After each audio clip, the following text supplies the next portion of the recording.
The revision process when writing any paper is crucial to the final outcome of the paper itself. The process of writing a paper and preparing for a football game have similar elements.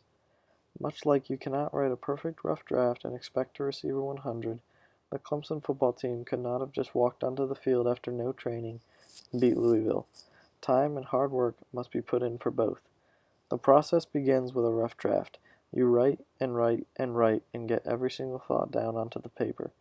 When you go back and reread it, you see what works and what didn't work. Similarly, Clemson schedules easier opponents in the beginning of the season to see what works and what doesn't work. Clearly, Deshaun Watson cannot run on every play, and Ben Boulware isn't going to get a sack on every defensive down. Things have to be worked out. The revision process is the most important.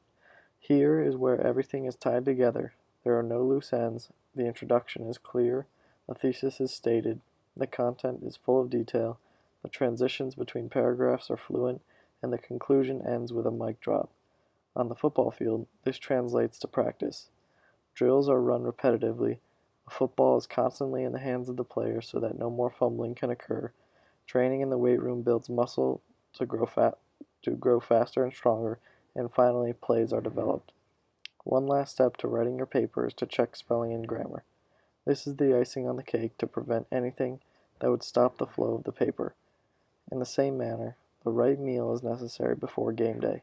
A nice bowl of carbohydrates so that their bodies have plenty of energy to use during the game and let them perform at optimal level. Finally, the final product is finished and looks like it should be published, and Clemson football defeats Louisville. You get an A on your paper, and Deshaun Watson is again the #1 quarterback in the country.